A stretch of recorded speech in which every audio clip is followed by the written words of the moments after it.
What up, Warriors? It's Rocky with Warriors of the Word. We are live streaming, my first live stream on Warriors of the Word. I'm here with a good brother and friend of mine, Pastor Bert Eldredge from Prince of Peace Church. We are live streaming from his church, from his office, Warriors. Just as I promised, we're going to sit and have a little chat with Bert. How you doing, bro? I'm doing good, brother. It's good to see you. Good to see you. So, I see you got the new thing going. We had this discussion. We did. So here we are. Here we are. And this is your fault. So yeah, it is my fault. I did. You know, when I originally started out the Barbarian Prophet, it was because I was like, yeah, I'll give it a shot. And when I started that podcast, it ran for about 2 years or 2 seasons. And during that 2 seasons, you know, we had about 3,000 followers. And all across the United States and into Kenya, Tanzania, as well as Ireland and Scotland, which was kind of cool. Yeah, that is. But you know, and that's how you start. You start with stuff like this. You got to jump off, because I remember the first week we were on, I had like 100 listeners, and I was like, oh, okay, well that's about what it'll be, and it just crapped up. And you know, we keep talking about bringing that back, but the more you learn here, maybe you'll produce my show at some point. You bet I will. Okay. So anyway, quick plug on his podcast, The Barbarian Prophet. That's Pastor Bert's podcast. Go check that out. Very cool. I was on it at one point. Yep. There's some old ones still out there. Just type in Barbarian Prophet podcast, and it'll take you to some of the old shows. Sure. Okay. Sure. So what do I want to talk about today, Bert? I want to talk about where you started with God, where you kind of came to be with God. Well, let's just start with that first part. How I came to Christ. You can go on the internet and see that, because you type in my name, BertEldredge, Story of Hope, and you can get to how I came to Christ, because I came to Christ while I was locked up. Sure. In a county jail. I don't have a felony, but I was in a county jail when Christ came to me and beat on my heart with a cross. Absolutely. And what ended up happening post that is I got out. I still had time to do in the club. While I was in the club, I was the president of the Outgoers Motorcycle Club. And while I was in that, God kept working me towards Him and creating avenues for me to go. And eventually I left that life, and I started into, I was attending a Baptist church, which great pastor. His name was Wes Cannell. He's a pastor here in Casper, still not with the Baptist, but he's with a non-denominational church called River of Life. And great guy. And I started learning and growing, and I met a few other Christians, eventually started going to Bible college. And I went to Bible college when it was still located here in Casper. And you go to college long enough, they start handing you degrees, and you're like, I got that first one, that associate's degree. Well, first you get the biblical one. You're like, hey, I'm smart. Look, I got A's. I'm great. And then the next thing that happens is you get, you get your associate's degree, and you suddenly become the most brilliant theologian you have ever met. Absolutely. I was a genius. I was teaching, and I was like, oh, I've got a degree. Knew the whole Bible. And biblical studies. I am so smart. I look back now, and if you're watching and I was teaching you then, I apologize for everything I probably did not right. Absolutely. And then what ended up happening is, to be honest with you, pretty soon you have a bachelor's degree, and you are paying a little closer attention to things. And then I got my first master's degree in something called divinity. And when I got my first master's degree, I'm looking sideways at him like, are you serious? What the heck are you guys thinking of giving me this degree? I don't know anything. And then I fell in love with something called hermeneutics. And hermeneutics is about taking a deeper look into Scripture. So what ended up happening with that is I end up bailing into complete theology thinking. And next thing you know, I got a master's in theology, and then I ended up with a doctorate in theology. And I'm currently still going to school, because, that's what you do for the rest of your life. And when I'm done with the classes I'm taking now through the North American Lutheran Seminary out of Eldredge, Pennsylvania, when I'm done with that, then I will complete my second doctorate. Awesome. And then I don't know what else they'll give me. I'm sure they'll send me somewhere else for something else. Sure. So you got the credentials. I got the credentials. So when did you feel, let me ask you this, when did you feel that calling on your life to be a pastor? You know, being a pastor, that's funny because, you know, even coming into this, now I've been a pastor outside of the church. Sure. Outside of a church building. Sure. I worked the oil field for 35 years, and I was definitely a pastor. Even during that time, I became what is called a licensed and commissioned pastor. Okay, now there's a difference between that and being ordained. Sure. Ordained means you start running the church. Yeah, absolutely. Okay, and I did not. When I first came to that, got that call, I started visiting with a guy by the name of Don Hinton. Sure. And I was in Bible school, and I was starting to work and preach at the jail, Natrona County Detention Center. And I hadn't quite got into the prison yet, but I was starting to teach there, and I was teaching a little bit down at the mission, just like doing some studies here and there. And Don and a guy by the name of Tony Patera were two men that decided they were going to make me a pastor. And that way that I could do, when you're licensed and commissioned, what you can do is you do marrying, burying, you do baptisms, okay, and you can do preaching. But what you cannot do during that time is open a church. Okay? Absolutely. Because that was never my intention. I was like, Lord, I'm gonna live out in the wilderness, man. I want to live in the wild. I don't want to be one of them sit in a pastor's office. In a pastor's office. Sure. I don't want to do any of that. Jesus. I want to just follow you and do the great thing, you know? Yeah, absolutely. And so what ended up happening, Rocky, is that when you get a call on your life, the truth of the matter is you're already doing it. You're already pastoring. Yeah, it's a natural state of being. Absolutely. There's a lot of good preachers. And let me tell you something. There is a difference between being a preacher and being a pastor. Yeah, absolutely. Sure. I did preaching for a very, very long time. When you become a pastor, it becomes a moment of you starting to take care of people.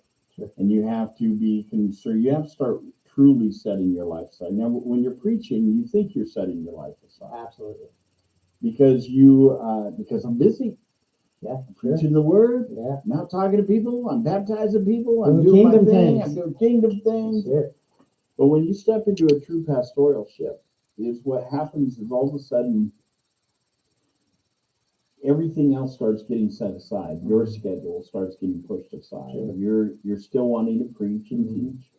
But what happens is you become more of a shepherd, and you have to be there when people really need you. Absolutely. And if you're not doing that on the other end, it'll be a real struggle for you on this end.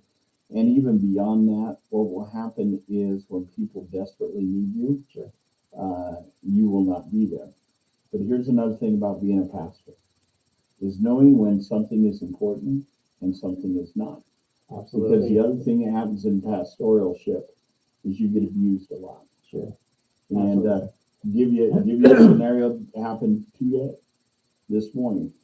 You know, I got up about 4:30 this morning. I get up and pray. But I had a lady. Now, yesterday I spent a big chunk of my day with numerous different people. Sure, absolutely. The number one priority yesterday, though, was I have one of my church members that's in hospice and he's passing. And so I needed to be there for his family while they're dealing with it. Absolutely.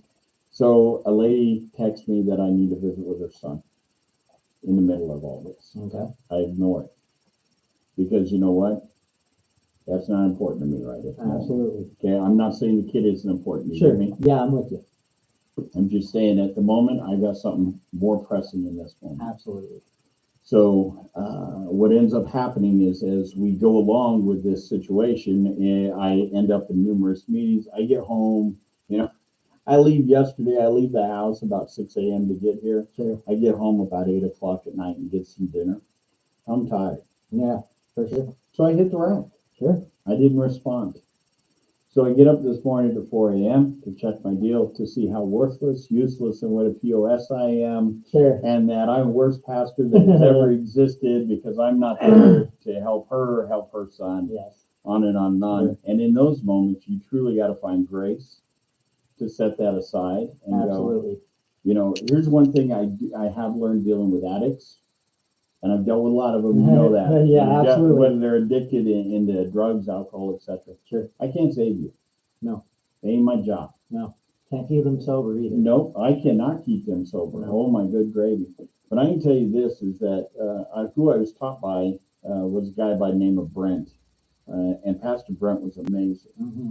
And one time him and I go over to this guy's house, and this guy's plowed drunk. I mean, plowed drunk. I was like, dang, that's drunk. And we get him something to eat. We're trying to talk to him. He goes, I need to go to, you know, a place to get sober. And Pastor Brent says, no. And I kind of look at him to do that. And he goes, when you've been sober for 24 hours, why don't you give me a call? Absolutely. Sure. And he says, then I will drive you anywhere you want to go. But if you've had a drink at all that day, even one sip, the answer is no. Absolutely. So we start walking away, and as we're getting, I said, are we good? He goes, we're good. And he goes and gets in his van, and I get in my car. Sure. And we pull up beside each other in my pickup. And we pull up beside each other, and I said, he could die. He goes, he sure could.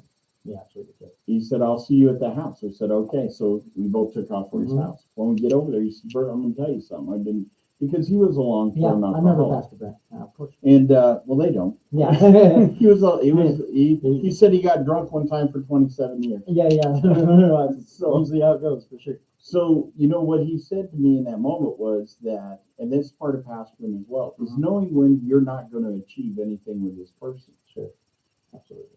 And he says, we can haul him. The minute he gets sober, he's going to bail out of there and bail right back into it. Yeah, absolutely. We got to have him sober enough and in the right state of mind to where he does want help.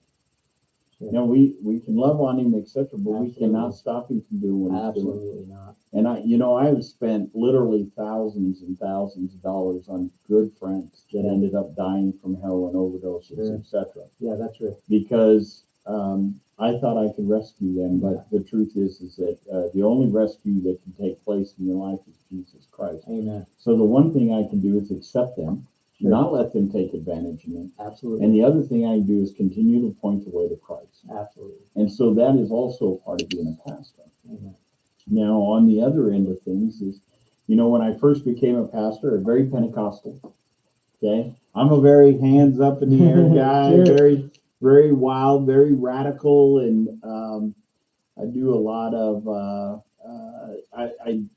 praying in tongues does not bug me. Seeing miracles, stuff to that effect.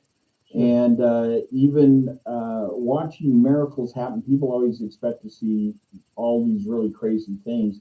And, where you and I met, which was where? We met when I was locked up in the state penitentiary, and I met Pastor Bert Eldredge in there. He was coming in there and preaching. And I went to one of his services. I went to one of your services, and I was like, that's my dude. Mm-hmm. And what it was, man, is that you brought the Bible to me in a way that I've never seen it before. I've never heard it before. And you were teaching on Genesis, which you like to do a lot. I do like to do Genesis. And you taught me the thing about the location of the rib and why God used the rib and that. And I'll never, for the rest of my life, I'll never forget that. I now teach people that very thing. Amen. Right? And so, and a lot of things along the way, right? We've known each other over 10 years now. Mm-hmm. Like you've seen me through some of my darkest times. Absolutely. And been there here recently through some of my most victorious ones. Mm-hmm, absolutely. And we've walked together through this thing, man. Absolutely. First, like I tell these people now, first and foremost, you're my dear friend. Amen. Right? We're friends first, and then mentor, and then pastor, right? You're one of my pastors, and we've been through a lot. You've taught me a lot, and then so what do? What do you do with that? So God calls us to go out and become a disciple, then go make a disciple. Absolutely. So I try to go out there and teach people what you've taught me. Look, there's love here. There's compassion here. There's grace and mercy, just like God gave us, right? When we Absolutely. And so those are the things that I take to other people now, right? The things that you've taught me, and the way that you've shown me Christ and Christ reflecting through you and things like that, right?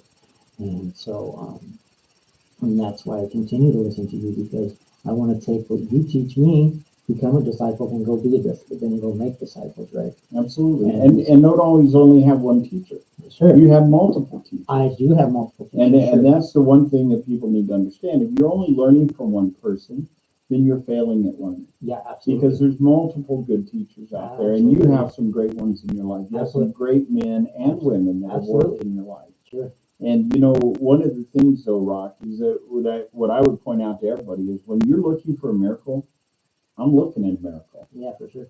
There is no reason that you should be sitting in this office. There's no reason I should be sitting here. Absolutely. There's no reason that we should ever walk in front of a group of people and declare Christ when we've been a couple nothing more than criminals. Absolutely. And I mean, just low life thugs. And that's the truth. That's real. That's honest. Right? And so then you turn around and God's grace works so powerfully in your life that people come not to hear or see you, but come and hear and see the truth being spoke.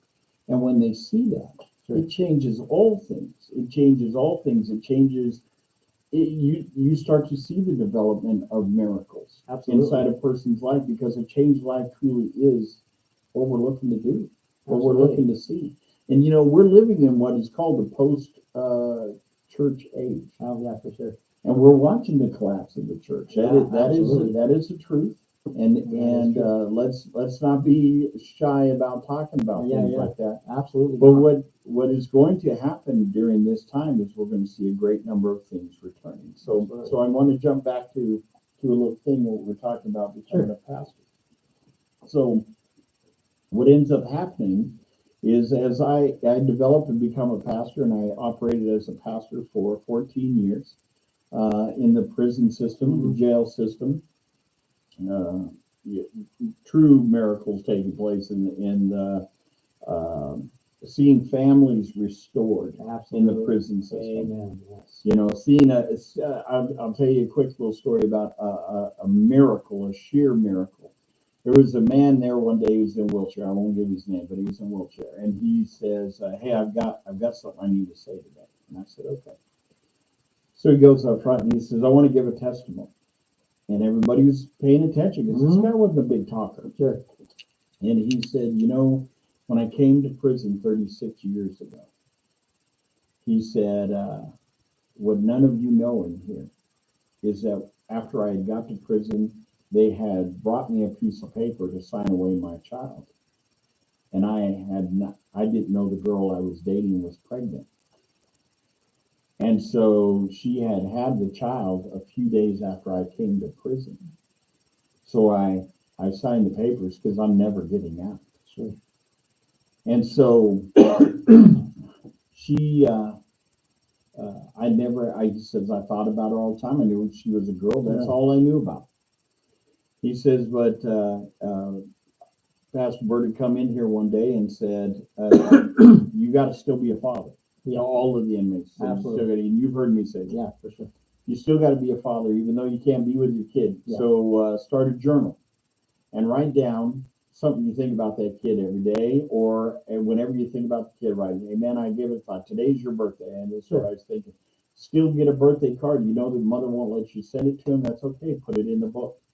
Keep it. Maintain it. Maintain this thing, because you never know.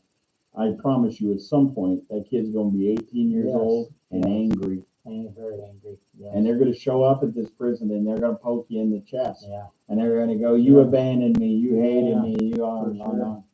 And he said, I'm going to tell you something. She's 36 years old now, and I got a call for a visit the other day. And I realized that I'd been writing little letters to her for 3 years, but I didn't even know her name. So I had stored them. And I was able to give them to her, so she knew that she was always remembered. He said, and it was able to restore me to a girl I'd never ever met. And he said, to make me feel whole, that if I die now, I am at least a complete man. Absolutely. And that is a miracle. That is a huge miracle. And you want to see a limb grow back, that's great. I'd rather see a heart restored. A heart restored. The body comes and goes. Sure. But the truth of spending time in the Lord, that where you are engulfed in full love, and that full family love starts to happen like that's what we look for. Sure. So, worked the prison system for a long time, worked the oil field for a long time, brought a bunch of guys to Jesus in the oil field. Actually, I got really yelled at for that one time. I bet you did. Well, what had happened is I went down and gave this guy by the name of Ed Rusan, and he brought him to the Lord, and him and I did some studies together, etc. And he brought the rest of the rig to the Lord. Okay, so now if you're not down with the crown, you're fired. Right. He's retired, so you can't do nothing to him now. We're not talking about the crown of the rig either. Not the crown of the rig either. So what ended up happening is he brings everybody. So my boss calls me in my office, and he says, "What did you do on that rig?" I said, "I didn't do nothing." He said, "What? You go down that rig right now." He says, "I am going to fire you." I said, "For what?" He goes, "Who did you bring to Christ on the rig, Bert?" I said, "Dad, and maybe one of the drillers." And he goes, "You drive down to that rig, and I mean now." And so 5 hours later, I show up at the rig, and I'm like, I wonder, the whole way I'm like, I wonder why he is so angry. And I get to the rig, and I notice on the side of the derrick is a giant cross that has been welded to the derrick. And I'm like, oh no. Uh-oh. Because welding on the derrick without the proper stuff condemns the derrick. Right.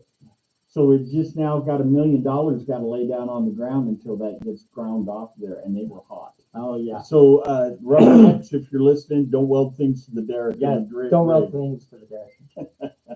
So anyway, what ends up happening is as we go along in life here,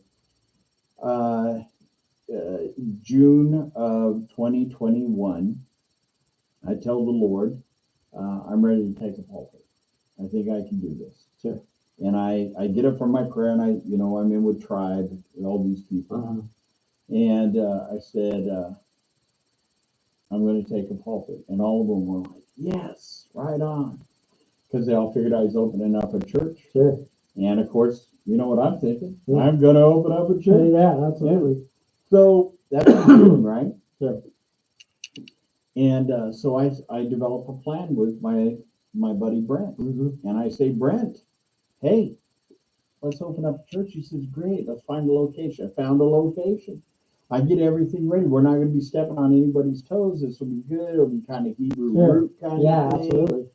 It'll all be good. Yeah. And so August, end of June, the end of June, I do a wedding. And I meet this guy. His name is Alan. And I meet this guy, Alan, and he says, man, would you ever consider coming over preaching in my church? It's a Lutheran church. I said, what kind of Lutheran are you? And he said, we'll do that talk another day. Yeah, there's a lot of different types of things, and I'm more than willing to come on here and do that. Sure. So what ends up happening is he tells me he's with the NALC. I do a little research. He said, sure, I'll come and speak at your church, no problem. Absolutely. Because it's going to be a one-time deal, right? Sure. He said, so we'll do it in August. I said, great, I'm going to Alaska as soon as I get back from the top. So I go to Alaska. When I'm in Alaska, he calls me.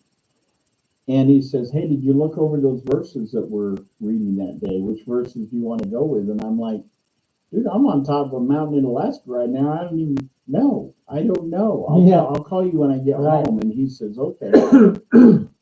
So I hang up from him. And I get a text message from my boss that I have worked for. P.S. At that point, I had worked for that guy my entire career. Sure. My entire I worked for him. I had been a safety guy at that point for right at almost 30 years, or just a few months short of 30 years. I made my 30-year mark, but I had worked with or for this man for 35 years. Okay, whole career. Sure.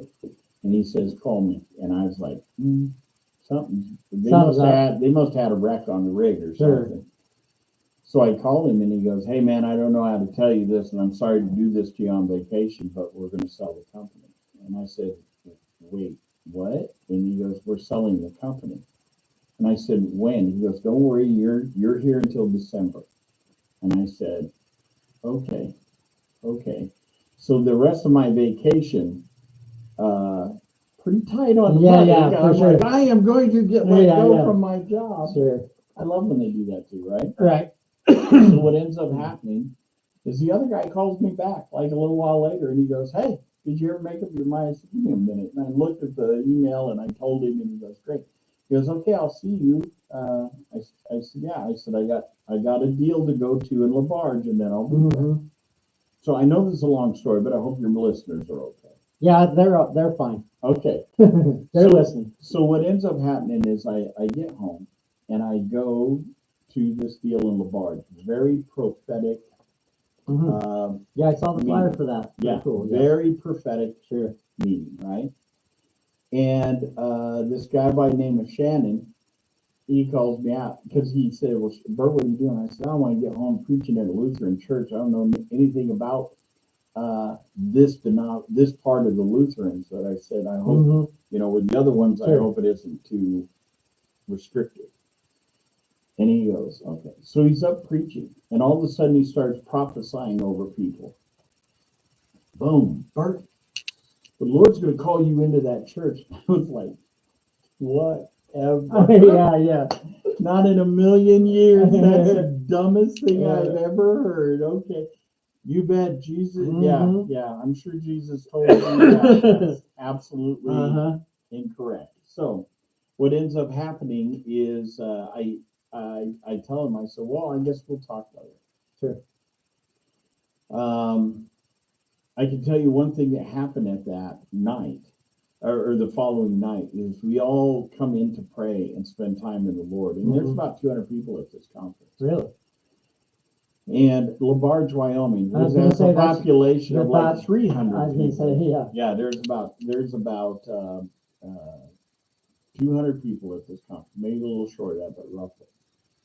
And it was probably about 5:30 in the afternoon because worship service truly started at 6. And they had some worship music just playing. And I got down on my face. And I mean, all I can describe it as is the Lord fell in the room. Sure. And I mean like a for real thing. Like it was deep and intense. I like that. Yeah. So the Lord has this discussion with me about asking me if I'm ready to surrender all things. And I'm like, Lord, I'm losing my job. I don't know what I'm doing in my future. I was thinking I'm going to open up a church. How am I going to open up a church? I don't have any money. I don't have any of that stuff. Sure. I just don't know how this is going to work. Yeah, absolutely. And so what ended up happening is, the Lord had a brief speak with me about, I will provide. Sure. And so what ended up happening is I kind of go to come off of the floor, and everybody in the room is on the floor. There's 200 people face down on the floor. Very cool. It is now 3 a.m. Wow. It felt like a few minutes, but it is now 3 o'clock in the morning, and the rest of the room is also on the floor. That should tell you the presence of the Lord is there. All right. Okay? And you know what else? The bathrooms were really busy afterwards. I'm sure they were. So what ended up happening is I come home and I preach to this church. They listen to me preaching. They say, hey, can you come back and do it again? We don't have a pastor. We need a pastor, just temporarily. And I said, sure, I'll fill in. I said, I'm not a Lutheran pastor. Right. I don't know liturgy, which we can discuss another time. Sure. Well, maybe we'll do a show over just what it means to be in this denomination. Yeah, absolutely. And so what ends up happening is, lo and behold, we get to a point where in October they say, I said, I'd throw my hat in the ring to be your pastor. And they said, "You're not a Lutheran." I said, "No, but I can become a Lutheran. Yeah. You Sure. know, it's okay. We're all Christians. Some of us just happen to go to a Lutheran church. That's Right. the reality, right?" That is the reality. That's real. So what ends up happening is we throw my hat in. I'm just kind of trying to pacify them. Yeah, sure. So I Absolutely. write up my stuff and I send Yeah. it in, and they wrote me back a letter that said, "No, thank you. Thanks for applying, but no thanks." Right. And I'm like, "Well, there it is, Lord. This isn't my one, so let's figure out where we're headed." Right. And the next thing I know, because they have me planned to do Christmas, Sure. and at the end of Christmas, I'm done. Mm-hmm. So the NALC sends me a letter. It says, "Hey, would you reapply?" And right after, Alan grabs a hold of me and says, "Only God can do this." He says, "The Lutherans been hiring the same way for 505 years, but they've decided to make an exception." And I said, "What?" He goes, "Yeah, they decided to make an exception." I said, "Okay." So I sent back in my stuff. Sure. We started this little hoop jumping. And then we're at the tail end of November. Mm-hmm. And they said, they wrote me a letter and they said, "Would you come in for an interview?" And I said, "Of course." When and what time? And they said, "December 6th at 7 p.m. And I wrote back to them, "No problem. See you on December 6th at 7 p.m. and push send." And when I push send, I'm reading that email again and realize that was 19 years to the hour I had accepted Christ. Wow. So if Christ was not involved in it, that's a pretty big faking me out. Yeah, that's pretty big faking out, yeah. And so what we end up, you do a quick little research in 19, Hebrew letters, etc. Sure. It's about submission. Submission. It's about learning to surrender. And Yeah. what it was is about, Bert, are you truly going to surrender here? And so we started through this process, and what they ended up doing is hiring me on January 2nd of this year. And I've been going through the process, and I'll be ordained in their denomination in November of 2023. But in the process, I developed all kinds of new things and new ways of learning and understanding old religions a lot different than I used to perceive them. Absolutely. And the one thing that I've constantly seen what God has done here is He has started to change their hearts. And with the things I've learned here, I went back to other non-denominational churches. Sure. And spoken to them. And in fact, I'll tell you, I went back to that conference the year later, right? Mm-hmm. And they were all laughing. They said, "I knew it. I told you." Shannon said, "I told you, and here you are, and wearing a robe, and wearing the stole, and you got a white collar on." Yeah. I said, yeah, that's true. And he goes, "So you got so much you can teach them?" I said, "Yeah, I do got a lot I can teach them." Absolutely. I said, "But they also got a lot they can teach you." Yeah. And he said, "Oh, I'm sure." I said, "No." I said, this is part of the deal with both sides of the church. You have the very denominational and very traditional. Absolutely. And then you have the very charismatic. Yeah. Okay? Sure. And this isn't an insult to anybody, but this is a quick reality. Is that you have one end that looks at the other end and go, "They got it right. Right. I got it right." Right. And both of them need to realize both of you have it right. You're just different parts of the body. Right. Some are the hands, some are the feet, as Paul tells us. Absolutely. We can't all be the hand, we can't all be the feet. Right. But we got to learn to respect and get each other. We're of one body. Right. Okay. I don't have to go to church with you, but I should be able to worship the Lord with you. Absolutely. Okay. Absolutely. And and when it comes down to that, when we start taking a look at just trying to put worship teams together, I'm doing that right now. That's another topic. But what happens is when you collide those together, it looks horrible in the beginning. Sure.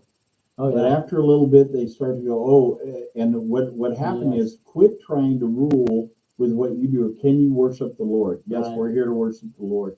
Then why is your way the only right way? Right. My way ain't the only right way. Well, then how about it's the Lord's way? Right. And all of a sudden things will start to come together. Absolutely. because it's not about us. It's about Christ. Right. Amen. It's about becoming a true, I'm reading Ferdy right now, and he's got a weird spelled name, Forde, Yeah. Ferdy. Okay. So anyway, German guy, but he is one of those guys that definitely shifted my mentality and thought process on a few things. Sure.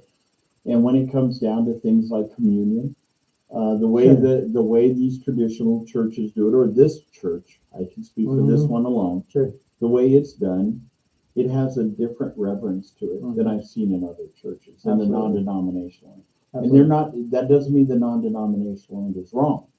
It just means they deal with it differently. Sure. So one can't look at the other and say the way you deal with it is incorrect and the Lord hates it, and the other one says, well, the way you do it, you're too religious and you're just shoving it down people's throats. Right. And both of them are wrong. Right. Both of them are wrong. They ain't one's right. They're both wrong in what they're saying. Right. And what has to happen is we have to learn that if you're called to be in that place of reverence for that, absolutely, then that's what you should do. Absolutely. And on the other end, it doesn't mean that what the other guy's doing is incorrect. He's also being reverent in the way he is reverent. Sure. Okay. Sure. So, with that type of stuff, becoming a pastor, like say I'm running a church, I still would be considered what is called an interim at this point. But the reality is I'm still a pastor at large until they hang that collar full time on me. And when they do that, then I will definitely be working within the NALC for years to come. Awesome. And what I'm hoping to do, even as an NALC member, is that to open up the eyes of the other things that the church has forgotten. Because one thing, I got one of them floating around here somewhere, is when it comes to things like we talk about on our other end, is we have a tendency to talk about like casting out demons, right? Sure. So you think a denominational church does that? I'm asking you. No. Okay. We actually have very little do they ever even discuss it. Yeah. And if you read the Gospels, Jesus cast out a lot of demons, man. And I think it's people are oppressed. Yeah. Some people are possessed. Yeah. I think there's a difference. And there is definitely a difference. I think the churches today don't talk about it very much. Well, I can tell you this church does. I can tell you that one of the first things they asked me when I was out there at class, I'm dealing with two brilliant pastors, and they said, hey, you ever done an exorcism? And I look around because I'm like, oh, this is where they throw me out of their church. Yeah. I said, yeah, but we don't call it that. We call it deliverance. Yeah. And they said, well, what is deliverance? I went through and explained it to them. I don't know what I do with my book. I have a book. I usually have a couple of books floating around here. Deliver Us from Evil is the name of the book. And that is actually the process that our church does when dealing with somebody that is demonically possessed. Sure. And it doesn't look like the movies. Right. We're not. Stop watching those movies. Yeah, those movies are evil. And let me point out one thing is that the crawling around on the ceiling and all the other stuff, that can happen. It does happen. Sure. Okay. Absolutely. And there is a specific thing I can tell you about dealing with stuff like that is we have a great number of people in churches, doesn't matter denomination, non-denomination, that have a tendency to overstep their bounds and not know where they end. Yeah. And I see it destroy their lives. Absolutely. I have seen people come up against incredibly strong demonic possessed people. To what the situation was is they said, Bert, will you come and help us with this? He said, Bert, will you come and help us with this? Alan wants to be on video today. So anyway, what ends up happening is the Lord, I asked the Lord and he did not give me an answer. So I said I wouldn't help. And what ended up happening from there is they ended up combating this thing, not defeating it. One of the gals ended up a little later on with serious medical issues. Two of the other people involved in it ended up divorced from their spouses within a few months afterwards. Stuff to that effect. When you mess with things that you have not asked the Lord, is this my area? Sure. You know, we have guys out there right now that says, charge in, it's the demons, you go conquer them. Sure. You're not listening to what the Lord's telling you. Yeah. The Lord will tell you whether you are called to take that one out or not. There are certain things that you are not called to. Sure. And the apostles show you that's biblical. Yeah. The apostles show you, Lord, why couldn't we throw it out with you? Because he said that requires fasting and prayer. Right? Well, who was Jesus talking to when he was praying? God. The Father. He was speaking to the Father. So you think the Father said, Jesus, what I want you to do? Because I'll tell you what, when he left, there was still blind people. Yeah. Still deaf people. Absolutely. Are you with me? Yeah, absolutely. And those are left for the greater glory of God, for us to help along. Yeah. But also that we need to pay attention when the Lord says, I need you to go lay hands on this person, or I need you to go be with this person.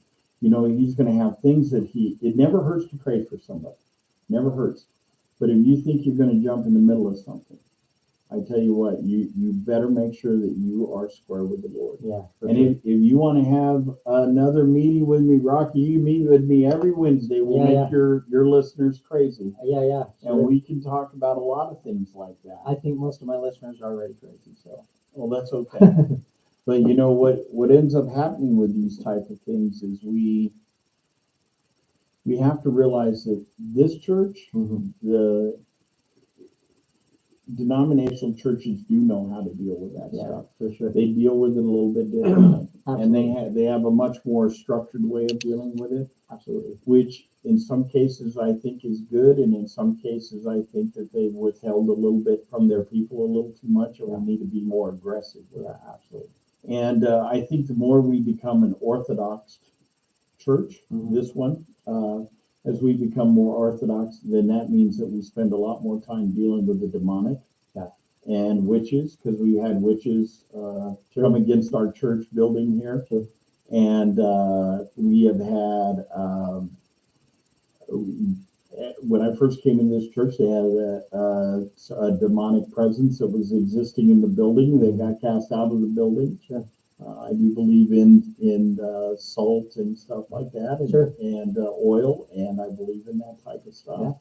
Why? Because I've been around it too much. You know, why don't I watch horror movies? Because I've lived a horror life, man. I don't have to go watch that. Fair enough. Half the time, they're not as bad as it gets. Right. They're pretty horrific, but they're not as bad as it really gets. Because when you're watching it destroy a person, man, it's pretty ugly. Sure. I want to touch on one more thing. Okay. And you can tell me if it's too personal or not. Okay. But you were just recently in a pretty bad accident. Oh, in my motorcycle accident. Yeah, absolutely. And I want to kind of touch on, where were you with God at that point, in the accident, your recovery, what exactly? Nope, I don't want to talk about it. Okay. Just kidding. No, so where was I with God? I'm good with God. I mean, I been making some changes at this church and whatnot, and I believe that that was one of those moments. What had happened is I was traveling through an intersection and got struck, and a lady ran a red light. And what the deal is, you know, I ended up with a cracked pelvis and broken ribs. And 9 broken ribs, and I have ringing in my ears still, and it struck the bottom of my skull. But the truth is that the Lord definitely had to roll me up and protect me. But I can tell you this about the accident: I remember seeing a flash of light, and I don't remember anything else for about 2 days. I remember your wife Christy telling me that you didn't really remember Yeah, well, but apparently when I am in my unconscious state, Mm-hmm. I'm a pretty nice guy. And I pray for people and I Absolutely. preach the gospel. Right. And you know, if you can ever get down to the center core of you, Sure. is still proclaiming the gospel, Amen. well then that must be the kind of person you really are inside. Yeah, that's true. And so what ended up happening is we're still dealing with things from the accident, and Sure. I still, my body has recovered fairly well. I Sure. still have a couple little struggles here, Yeah, but we'll get through them. yeah, absolutely. And but the only thing I can tell you is the Lord must have just grabbed me. You're gonna make it. You're good. Because sometime that day one ended in a, I understand it, and then I actually met one of the other accidents that day.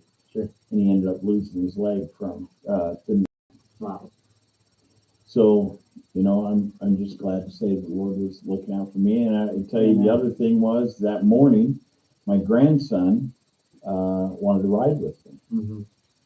And I said, well, where's your pants? Where's your boots? He said, I don't have them. I said, then you can't ride. And if you'd been riding with me, you'd end up dead. Yeah, for sure.